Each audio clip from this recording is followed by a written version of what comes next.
Assalamualaikum warahmatullahi wabarakatuh. Innal hamdalillah nahmaduhu wa nasta'inuhu wa nastaghfiruh wa na'udzu billahi min shururi anfusina wa min sayyiati a'malina. Man yahdihillahu fala mudilla lahu wa man yudlil fala hadiya lahu. وأشهد أن لا إله إلا الله وحده لا شريك له وأشهد أن محمدا عبده ورسوله لا نبي بعده. يا أيها الذين آمنوا اتقوا الله حق تقاته ولا تموتن إلا وأنتم مسلمون. يا أيها الناس اتقوا ربكم الذي خلقكم من نفس واحدة وخلق منها زوجها وبث منهما رجالا كثيرا ونساء واتقوا الله الذي تساءلون به والأرحام إن الله كان عليكم رقيبا. يا أيها الذين آمنوا اتقوا الله وقولوا قولا سديدا يصلح لكم أعمالكم ويغفر لكم ذنوبكم ومن يطع الله ورسوله فقد فاز فوزا عظيما. أما بعد فإن أصدق الحديث كتاب الله وخير الهدي هدي محمد صلى الله عليه وسلم وشر الأمور محدثاتها وكل محدثة بدعة وكل بدعة ضلالة وكل ضلالة في النار. معاشر الإخوة kaum muslimin rahimani wa rahimakumullahu jami'an. Jamaah salat subuh yang insyaallah dimuliakan oleh Allah Subhanahu wa taala. Alhamdulillah, di kesempatan pagi yang berbahagia ini kembali Allah Subhanahu wa taala mempertemukan kita semua dalam kondisi insyaallah sehat walafiat, dalam kondisi terus insyaallah istiqamah di atas jalan yang hak, dan harapannya adalah Allah Subhanahu wa taala terus memberikan kepada kita semua hidayah dan terus istiqamah di atas hidayah dan mematikan kita semua di atas hidayah. Salawat dan salam terus tercurah kepada junjungan kita, teladan kita, Nabi kita Nabi Muhammad sallallahu alaihi wasallam beserta keluarga beliau, sahabatnya dan seluruh pengikutnya yang senantiasa mengikuti sunnah beliau dengan baik hingga hari kiamat kelak. Ahibati fillah, melanjutkan kembali pembahasan kitab Riyadhus Shalihin karya Al-Imam An-Nawawi rahimahullah, yang mana hari ini kita akan masuk ke bab yang ke-12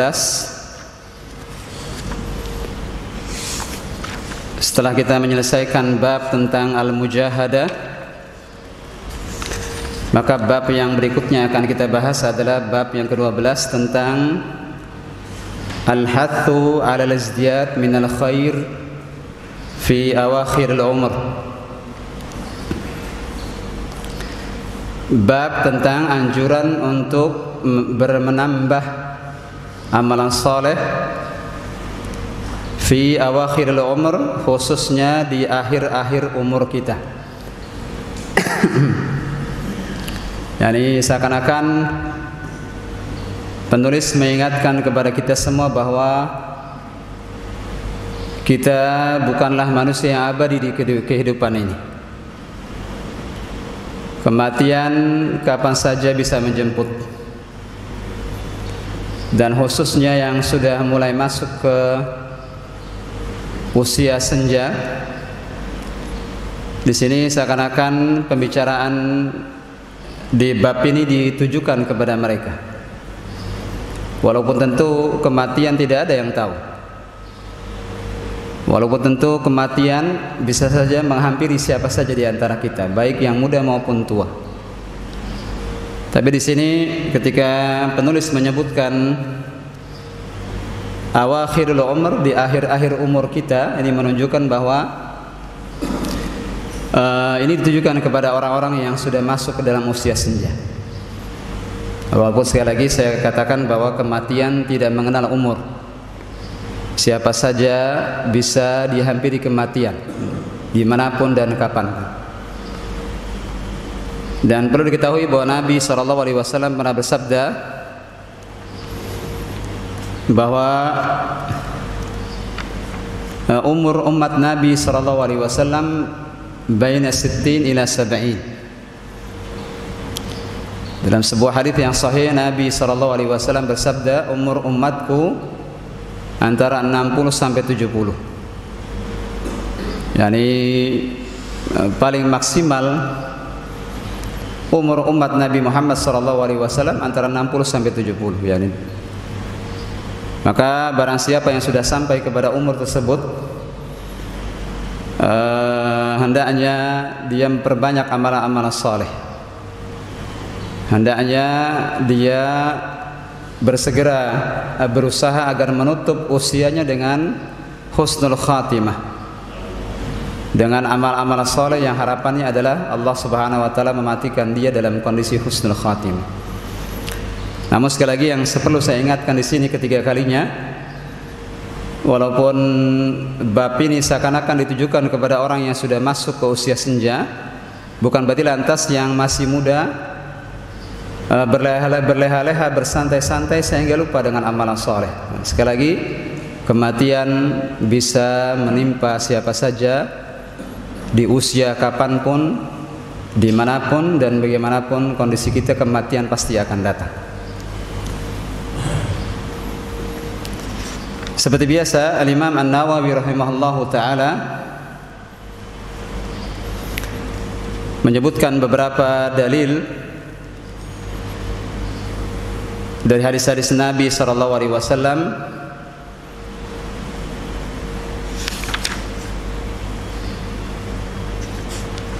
Di antaranya disebutkan yang pertama dari Abu Hurairah radhiyallahu an Nabi SAW qala a'adzarallahu ila amri akhara ajalahu hatta balagha 60 sanah. Rawahul Bukhari.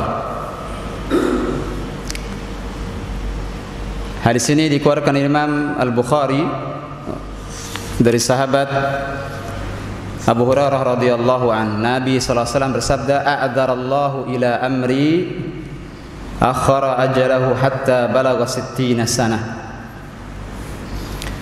Qala al-ulama ma'nahu lam yatruk lahu udhran id amhalahu hadhihi al-muddah. Yuqal a'dzara ar-rajul idza balagha al-ghayah fil 'udhri. Kata Nabi sallallahu alaihi wasallam, a'dzarallah, ini Allah Subhanahu wa taala telah memberikan kepada kita uzur. Ya, Allah Subhanahu wa taala telah memberikan kepada kita waktu yang cukup banyak. Akhara ajalahu, ketika Allah Subhanahu wa taala mengakhirkan ajalnya, ketika Allah Subhanahu wa taala mengakhirkan ajal seseorang, hatta balagha 60 sanah, sampai dia masuk ke dalam usia 60 tahun. Ya, hadis ini seakan-akan senada dengan hadis yang saya sebutkan tadi, bahwa umur umat Nabi Muhammad SAW antara 60 sampai 70 tahun. Barang siapa yang sampai kepada umur tersebut, maka ini seakan-akan Allah Subhanahu wa taala telah memberikan waktu kepadanya cukup banyak untuk beramal soleh. Ini tidak ada lagi uzur kalau seandainya orang mati dalam kondisi berumur 60, 70 lalu mengatakan bahwa saya belum sempat beramal soleh. Kita katakan Allah telah memberikan uzur yang cukup banyak kepada kita. Manakala kita telah sampai ke kepala 6 dari usia kita, maka ini seakan-akan Allah Subhanahu wa taala telah memberikan nikmat kepadanya begitu banyak waktu untuk beramal soleh. Maka tidak ada uzur baginya manakala nanti kelak bertemu dengan Allah Subhanahu wa taala lalu mengatakan bahwa saya belum sempat beramal soleh. Tidak ada uzur baginya, karena dia telah sampai kepada usia di mana Allah Subhanahu wa taala telah memberikan waktu yang cukup banyak bagi dia untuk beramal soleh. Maka dalam hadis ini ada beberapa faedah yang bisa kita ambil. Yang pertama, maksud dari kalimat a'dzarallah, Allah memberikan uzur, yakni lam yabqa lahu i'tidar an yaqul law maddali fil ajal la fa'altu ma amartu bih. Ya, Allah Subhanahu wa taala telah memberikan uzur manakala seseorang telah sampai 60, yakni tidak ada alasan baginya kelak ketika bertemu dengan Allah, tidak bisa dia mengatakan kalau seandainya Allah memperpanjang sedikit lagi usia saya. Ya, tidak bisa dia mengatakan demikian kelak di hadapan Allah Subhanahu wa taala, karena Allah Subhanahu wa taala telah memberikan kepadanya waktu yang begitu banyak. Maka tidak ada uzur kelak ketika dia bertemu dengan Allah untuk mengatakan bahwa seakan-akan umur dia tidak cukup untuk beramal saleh. Tidak ada uzur baginya untuk mengatakan demikian. Kemudian yang kedua dari hadis ini, sa'atu rahmatillah bi ibadihi haitsu yutilu a'marahum liyatamakkanu min at-taubatin nasuh. Hadis ini juga menunjukkan bahwa siapa saja yang Allah Subhanahu wa taala telah berikan usia sampai 60 tahun, maka ini menunjukkan Allah Subhanahu wa taala telah memberikan kepadanya rahmat yang maha luas. Ya, ini menunjukkan bahwa Allah Subhanahu wa taala membuktikan di hadapannya bahwa Allah maha luas rahmatnya.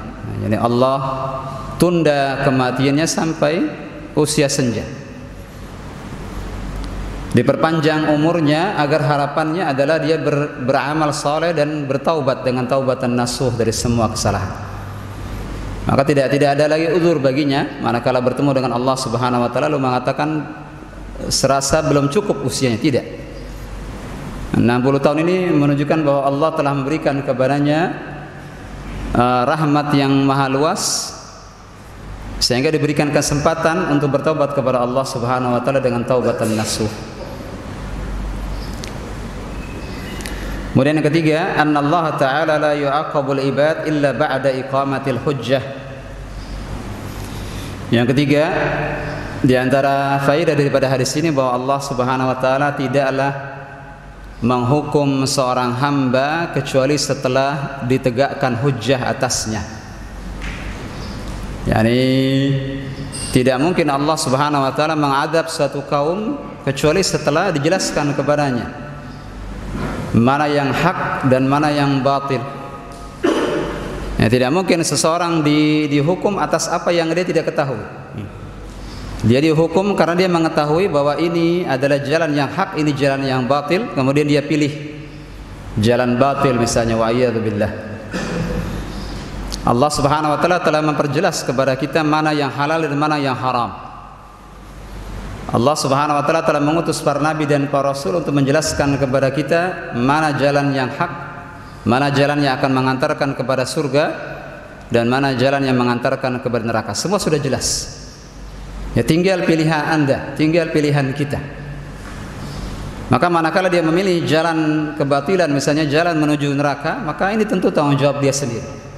Sebagaimana dia akan mendapat pahala ketika melakukan amalan saleh, maka ketika dia melakukan amal maksiat maka dia mendapatkan dosa. Ini hal yang logis. Ya, dan waktu 60 tahun ini waktu yang cukup banyak untuk dia mengetahui mana jalan yang dapat mengantarkan kepada surga dan mana jalan yang mengantarkan kepada neraka. Tidak ada lagi uzur baginya. Setelah berusia 60 tahun dia masih belum tahu apa-apa misalnya, maka selama ini kemana saja dia? Kalau dia tinggal di pelosok Papua misalnya yang tidak ada komunikasi, tidak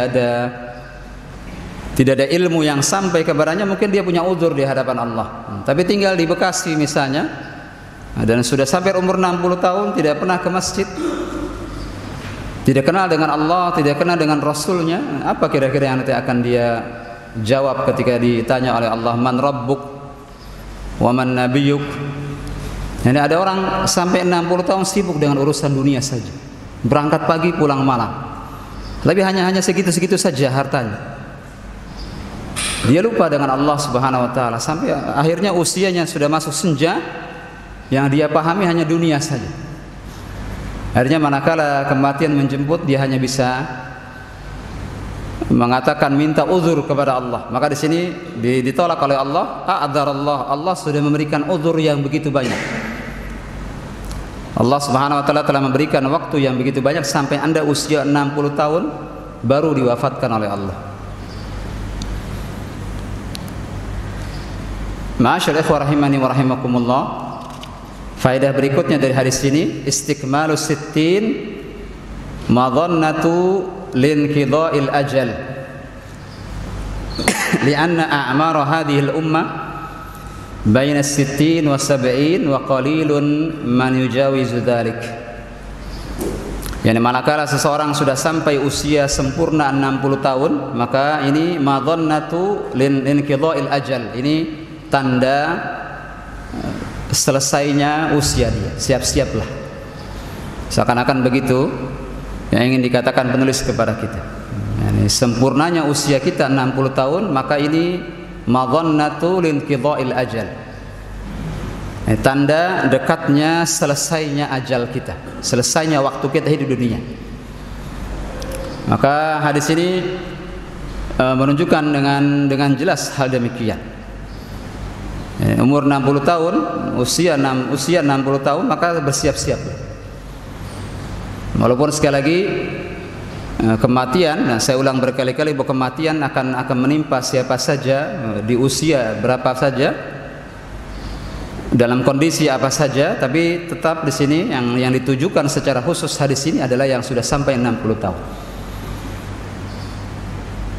Nah, karena tadi sudah saya katakan hadisnya bahwa Nabi sallallahu alaihi wasallam pernah bersabda, a'maru ummati, umur umatku, umur umat Nabi sallallahu alaihi wasallam beda dengan umur umat-umat sebelumnya.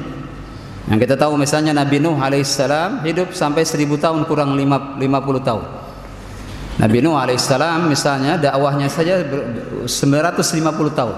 Yang beda dengan orang-orang terdahulu yang bisa jadi usianya panjang-panjang. Adapun umur umat Nabi SAW hanya sampai maksimal 70. Di atas itu lebih sedikit lagi. Di atas itu semakin jarang.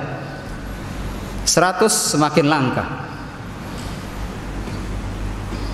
Maka mari sama-sama kita manfaatkan usia kita, khususnya yang sudah sampai ke usia 60 tahun, untuk bersiap-siap menghadapi 3 pertanyaan di alam kubur.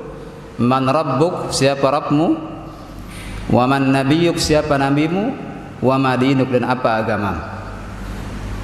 Mari sama-sama kita sibukkan usia kita untuk mempersiapkan menjawab 3 hal tersebut. Ma'asyiral ikhwah rahimani wa rahimakumullahu jami'an. Yang terakhir, faedah terakhir dari hadis ini, man balaghas sittin la hujjata lahu fi adami taubah fil ma'asi. Man balaghas sittin la hujjata lahu fi adami taubah fil ma'asi. Barang siapa yang sudah sampai usia 60 tahun, maka tidak ada hujjah tidak ada alasan baginya kalau dia tidak sempat bertaubat dari perbuatan-perbuatan maksiat. Ini Allah telah memberikan waktu begitu lama, maka tidak ada alasan nanti di hadapan Allah bahwa saya belum sempat bertaubat. Karena Allah Subhanahu wa taala telah memberikan waktu yang begitu banyak buat dia. Ma'asyiral ikhwah rahimani wa rahimakumullah, hadis berikutnya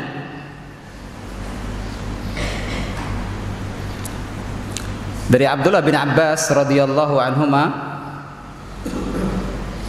Qal kana Umar radhiyallahu anhu yudkhiluni ma'a asy-syakh Badr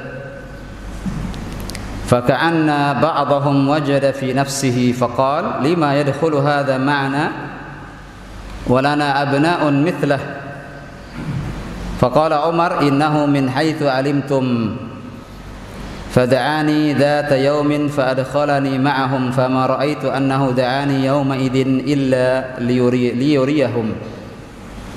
Hadis ini diriwayatkan dari sahabat Abdullah bin Abbas radhiyallahu anhuma dan kisahnya tentang beliau. Hadis ini kisah tentang Abdullah bin Abbas radhiyallahu an ketika di zaman Umar radhiyallahu anhuma, di zaman Umar radhiyallahu an, beliau Abdullah bin Abbas dimasukkan bersama dengan para sahabat senior di majlis permusyawaratan Umar radhiyallahu an. Ini Abdullah bin Abbas perlu sedikit kita ketahui.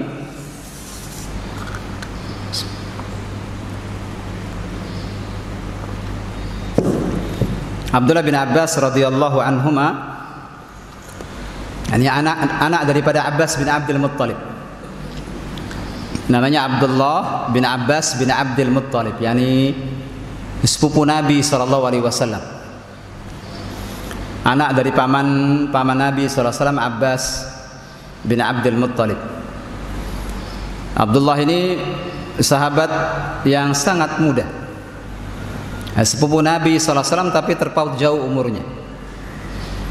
Abdullah bin Abbas lahir 2 tahun sebelum hijrah.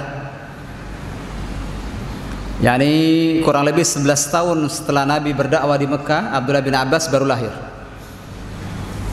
Berarti bisa dibayangkan berapa umur Abdullah bin Abbas Pak ketika Nabi wafat. Mari sama-sama kita hitung. Kalau seandainya Abdullah bin Abbas lahir 2 tahun sebelum hijrah, berarti umur Abdullah bin Abbas ketika Nabi hijrah berapa Pak? Nanti 2 tahun ketika Nabi hijrah. 2 tahun. Abdullah bin Abbas lahir 2 tahun sebelum hijrah. Berarti ketika hijrah berapa usianya? 2 tahun. Ketika Nabi wafat kapan? Setelah 10 tahun di Madinah. Berarti berapa umur Abdullah bin Abbas ketika Nabi wafat? 12 tahun. Lalu zaman Abu Bakar As-Siddiq dia masih berusia 12 tahun. Abu Bakar As-Siddiq kurang lebih 2,5 tahun. Berarti berapa usianya ketika Abu Bakar wafat? Sekitar 14 sampai 15 tahun. Berarti pada zaman Umar dia di bawah 17 tahun. Dan dimasukkan oleh Umar bin Khattab ke majelis permusyawaratannya. Yani orang termuda, bahasa kita orang termuda di DPR. Ada usia 17 tahun, Pak? Wakil kita di DPR ada yang berusia 17 tahun? Tidak ada. 17 tahun di mana anak-anak 17 tahun pada zaman kita, Pak? Sedang HP-an. Iya tidak? Di mana anak umur 17 tahun sekarang ini pada zaman kita? Di majelis ilmu sudah baca buku? Jarang. Kalau ada tidak banyak. Agama membuat orang lebih dewasa daripada usianya. Kematangan dalam hal agama itu kematangan dalam berpikir. Nah, kalau ada anak-anak yang sudah 18 tahun, 19 tahun masih belum paham kemana tujuan dia hidup, dia belum dewasa orang. Jauh dari agama. Kasihan.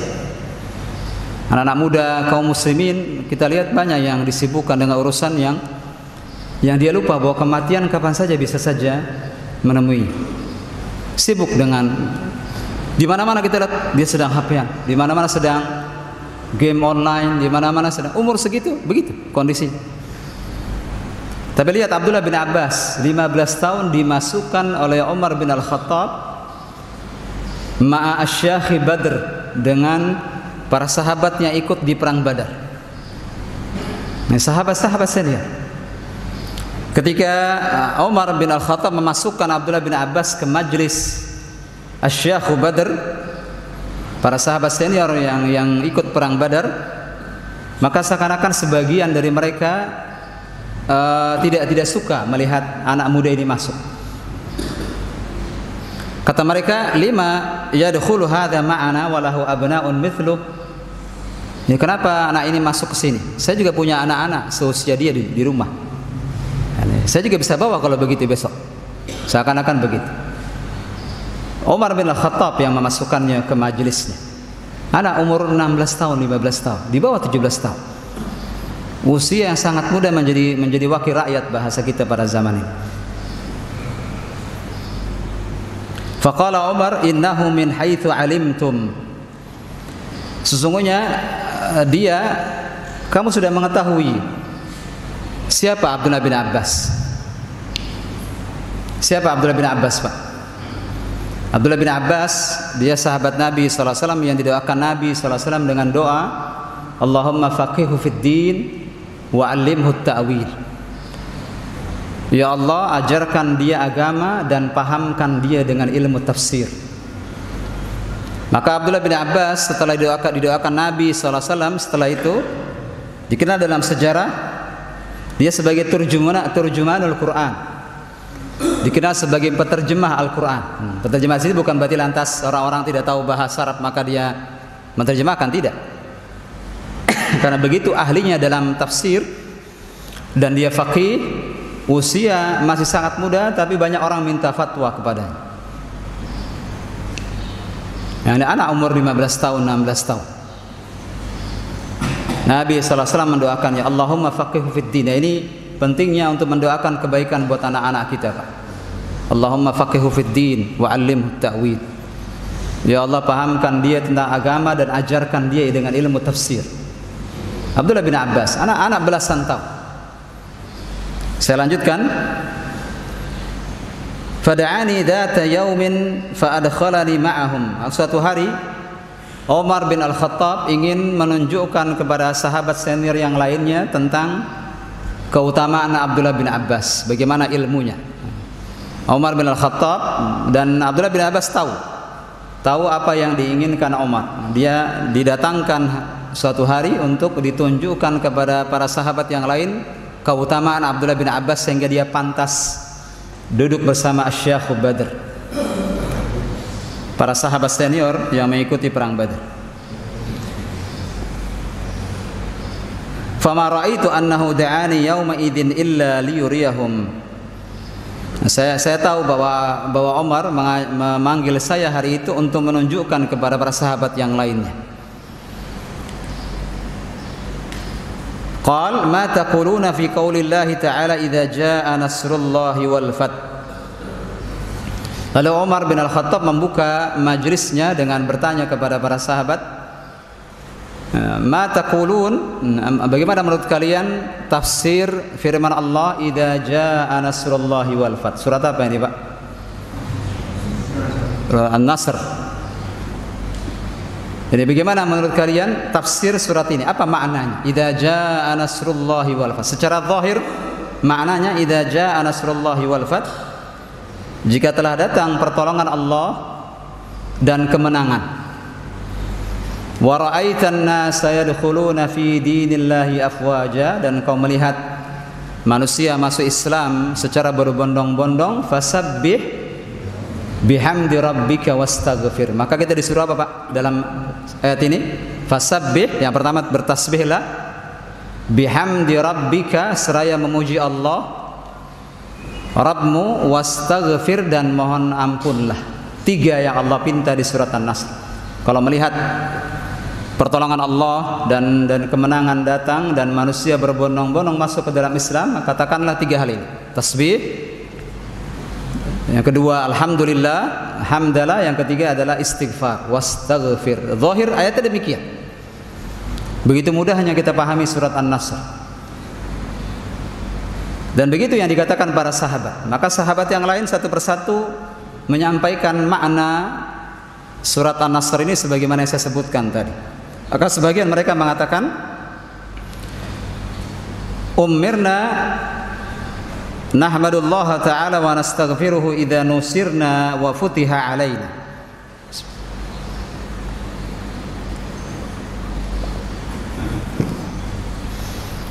Ayat ini perintah kepada kita untuk bertasbih, bertahmid, dan beristighfar kalau kita diberikan pertolongan dan kemenangan oleh Allah Subhanahu wa taala. Sebagai bentuk syukur kepada Allah, kita bertasbih, bertahmid, beristighfar ketika ditolong oleh Allah Subhanahu wa taala. Wa sakata ba'dhum falam yaqul syai'an. Sebagian lagi diam, tidak berani untuk menjawab pertanyaan Umar bin Al-Khattab radhiyallahu anhu. Dan tafsir yang disebutkan sebagian sahabat tadi tidak salah. Begitulah makna ayat tersebut. Tapi yang diminta oleh Umar bukan tafsir yang biasa. Tafsir yang sangat tersembunyi dari surat An-Nasr. Ada isyarat yang ada dalam surat An-Nasr ini yang tidak diketahui kecuali orang-orang berilmu saja.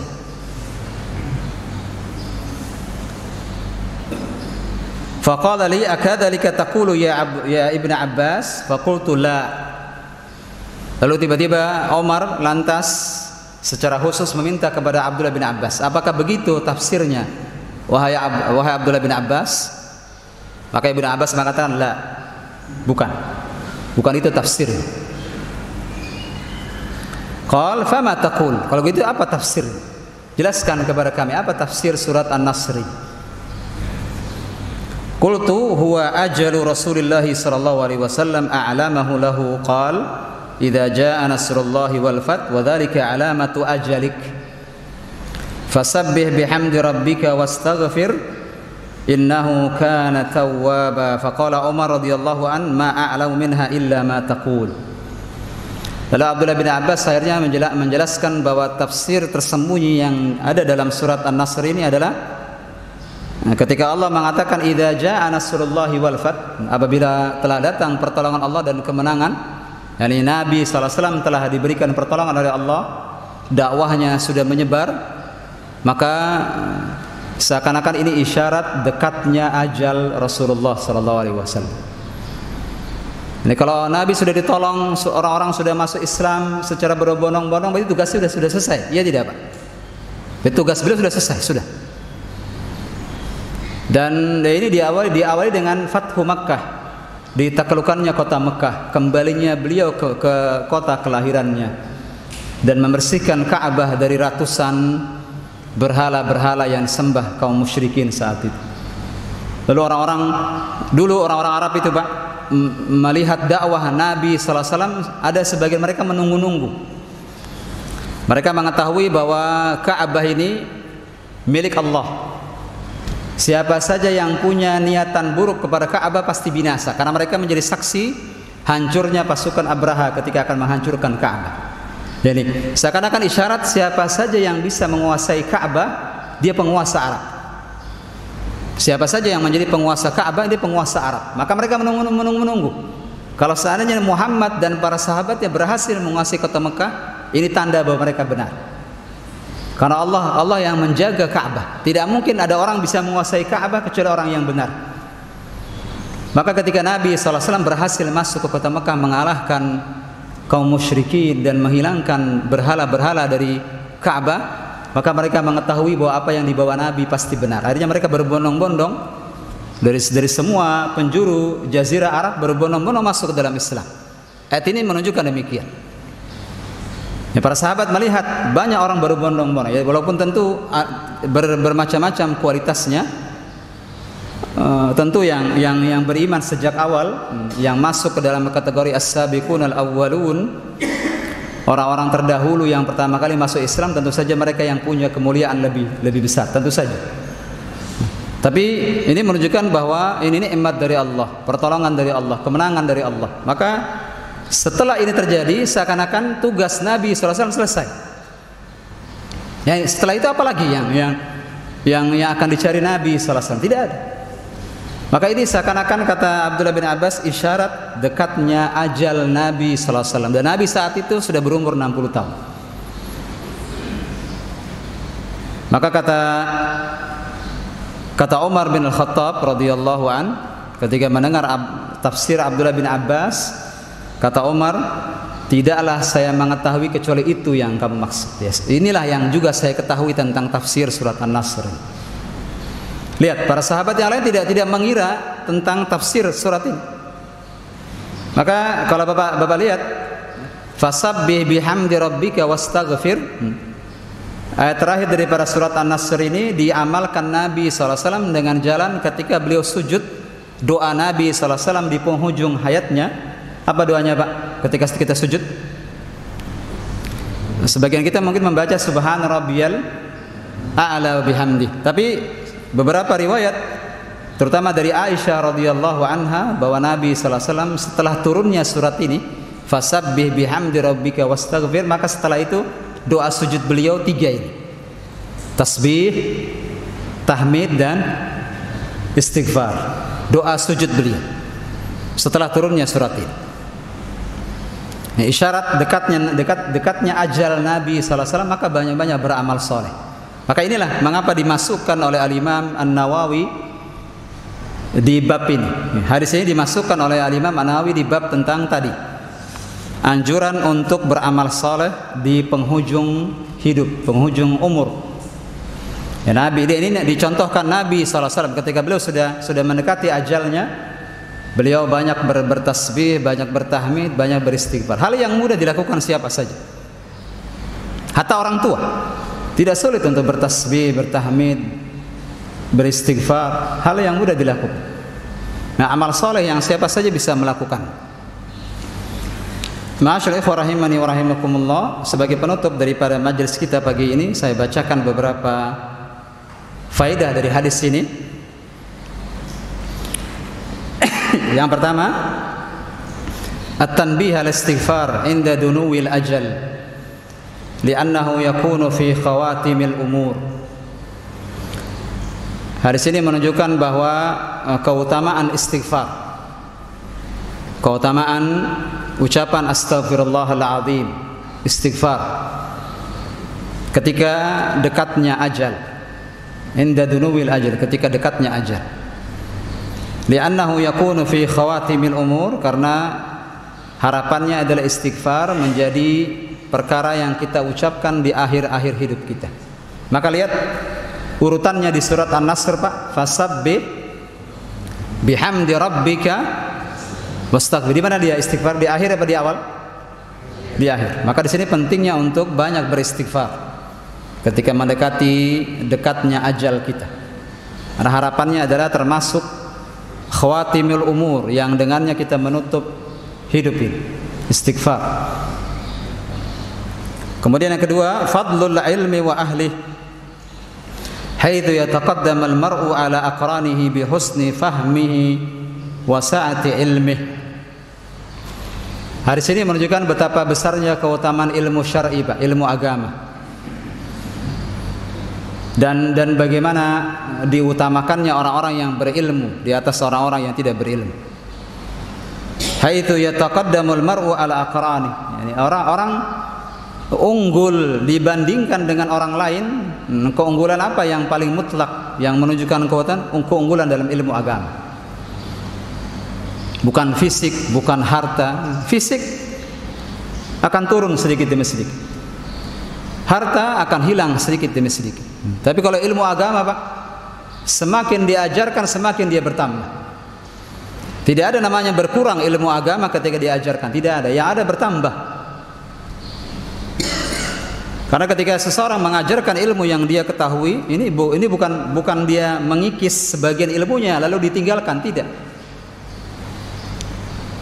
Yani seseorang ketika mengajar, dia akan pertama dia akan menjaga hafalannya, dia tidak akan hilang hafalan. Ya, kalau kita misalnya mengerti bahasa Arab, lantas kita tinggalkan bahasa Arab 10 tahun misalnya, sibuk dengan urusan kantor, sibuk dengan urusan administrasi, lupa dengan bahasa Arab, itu banyak mufradat hilang, itu banyak kosakata hilang. Saya temukan beberapa teman saya yang sibuk di kantor itu lupa dengan bahasa Arab, padahal 7 tahun belajar bahasa Arab, 10 tahun belajar bahasa Arab. Justru ketika dia mengajarkan ilmu yang pernah dia pelajari, akan terus ajak, tidak akan hilang ilmu itu, bahkan akan bertambah. Ada saja rahasia-rahasia Allah yang terbuka di matanya sedikit demi sedikit yang orang-orang tidak tahu. Maka ajarkan anak-anak kita ilmu agama, Pak. Dia akan unggul dunia dan akhirat. Harta akan hilang, usia, kekuatan fisik akan turun. Tapi yang tidak akan pernah hilang adalah ilmu agama. Bahkan kalau dia berkarya menulis sebuah buku, lihat Kitab Riyadhus Shalihin. Al-Imam An-Nawawi wafat tahun berapa, Pak? Minimal abad berapa dia wafat? Dan sekarang kita di abad berapa sekarang? Kita di abad 14 Hijriah. Beliau wafat di abad ke-6 Hijriah. Berapa jarak antara kita dengan Al-Imam An-Nawawi? Berapa jaraknya? Ratusan tahun beliau sudah wafat, tapi lihat ilmunya. Kita baca di masjid ini sampai bahkan kita tidak kenal Al-Imam An-Nawawi. Tidak pernah berjumpa dengan Al-Imam An-Nawawi, tapi lihat warisan ilmunya. Maka kitab yang paling berkah yang ditemukan, kalau antum lihat di antara buku-buku para ulama, ada yang punya berkah, ada yang tidak. Ada yang terus terjaga berabad-abad lamanya, bahkan sampai nanti hari kiamat. Ada yang hilang begitu saja ditelan masa. Kembali ke keikhlasan seseorang. Dan wallahu alam, kata para ulama, ini menunjukkan keikhlasan Al-Imam An-Nawawi rahimahullah.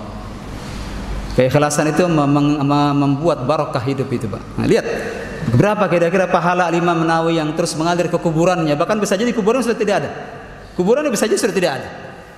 Tidak ada yang tahu di mana kuburan Al-Imam An-Nawawi. Tapi lihat pahalanya terus mengalir. Maka penting, Pak, mencari faidah pahala yang mengalir. Jangan sampai wa'iyadzubillah kita mati dalam kondisi membawa dosa jariyah. Ada sebagian orang dia bermaksiat, dia lupa bahwa maksiat dia bisa jadi diikuti orang. Semakin diikuti orang, semakin banyak akhirnya orang-orang yang mengikuti kemaksiatan ini, semakin banyak dosa jariyah yang akan terus mengalir ke kuburannya. Wa'iyadzubillah. Itu yang kita cari, itu yang kita mau? Tentu tidak. Tentu tidak. Wa'iyadzubillah. Demi Allah, bukan itu yang kita cari. Kita cari adalah kita hidup berusaha untuk beramal saleh, memperbaiki ilmu kita, memperbaiki kualitas ibadah kita, kemudian harapannya kita mati dalam kondisi husnul khatimah dan membawa sedekah jariyah, bukan membawa dosa jari. Maka ajarkan anak-anak kita ilmu agama, Pak. Sekali lagi, harta akan hilang, kekuatan fisik akan turun. Yang kekal akan abadi selamanya ilmu agama. Khususnya apabila nanti dia berkarya, dia menulis buku, kemudian dia ikhlas kepada Allah dalam menulis bukunya, itu nanti akan abadi buku itu. Allah akan menjaga ilmunya terus sampai hari kiamat. Contohnya Imam An-Nawawi rahimahullah. Maka keunggulan seseorang bukan dari harta, bukan dari fisik, bukan dari penampilan, tapi dari ilmu agama. Maka lihat Abdullah bin Abbas, di bawah 17 tahun dibawa ke majelis permusyawaratan Umar bin Al-Khattab radhiyallahu anhu. Ma'asyiral ikhwan rahimani wa rahimakumullah, yang berikutnya faedah dari hadis ini, fadlu Abdullah bin Abbas wa fahmihi li kitabillah ta'ala. Bismillah.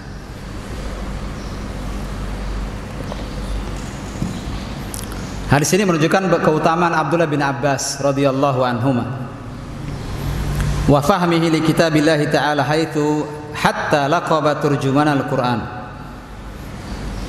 Hadis ini menunjukkan keutamaan Abdullah bin Abbas radhiyallahu anhuma, dan wajar jika dia disebut sebagai penterjemah Al-Quran.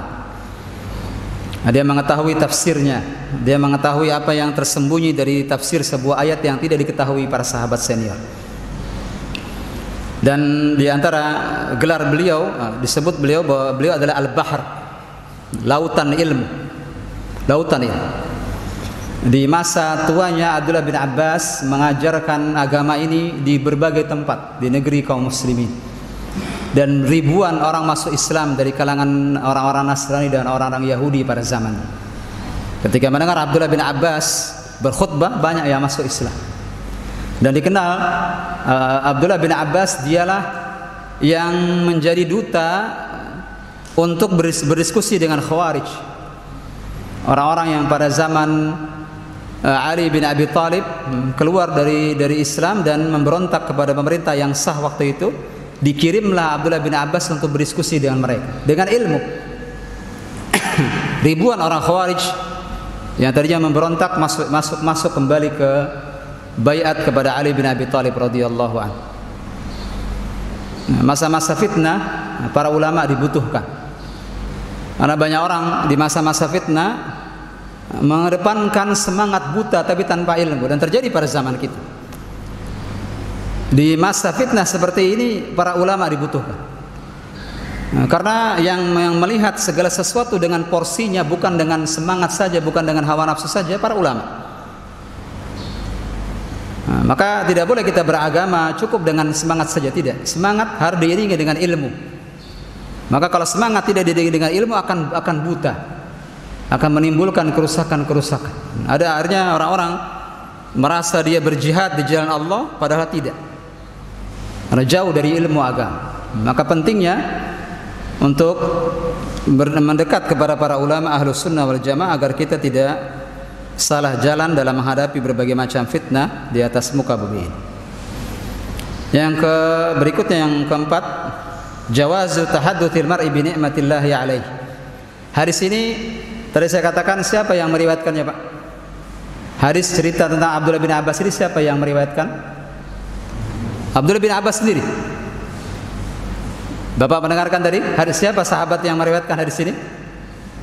Hadis ini kisah tentang Abdullah bin Abbas radhiyallahu. Siapa yang meriwayatkannya? Abdullah bin Abbas. Beliau sendiri yang meriwayatkan hadis ini. Maka kata para ulama, diperbolehkan seseorang berbicara tentang nikmat Allah atasnya. Seseorang boleh berbicara tentang keutamaan-keutamaan dia dalam rangka untuk tahadduts bin ni'mah. Dan ini sebagaimana firman Allah, wa amma bi ni'mati rabbika fahaddits. Dan adapun terhadap nikmat-nikmat Allah maka bicarakanlah, ini ceritakanlah, boleh. Boleh kita bercerita tentang amal soleh yang kita lakukan. Tentu bukan dengan niatan riya, bukan dengan niatan sum'ah, bukan dengan niatan ujub, tapi dalam rangka untuk at-tahadduts bin ni'mah. Dan ini termasuk bersyukur kepada Allah Subhanahu wa taala. Nah, ini kita bercerita misalnya, alhamdulillah saya diberikan oleh Allah tabaraka wa taala demikian. Dia berbicara tentang nikmat Allah. Tapi tentu sekali lagi berhati-hatilah dengan niatan. Jangan sampai niatan kita masuk ke dalam niatan kita riya dan sum'ah dan niatan-niatan buruk lainnya. Masih banyak sebenarnya faedah-faedah hadis yang belum saya bacakan. Insyaallah akan dibacakan di pertemuan berikutnya. Kiranya cukup sekian pembahasan kita hari ini. Sudah menunjukkan jam 6 pagi. Mohon maaf tidak dibuka forum tanya jawab terlebih dahulu. Insyaallah akan dibuka di pertemuan berikutnya. Wa sallallahu ala nabiyina Muhammadin wa ala alihi wa sahbihi wa sallam. Wa akhiru da'wana alhamdulillahi rabbil alamin. Subhanakallah bihamdik, asyhadu an la ilaha illa anta astaghfiruka wa atubu ilaik. Assalamualaikum warahmatullahi wabarakatuh.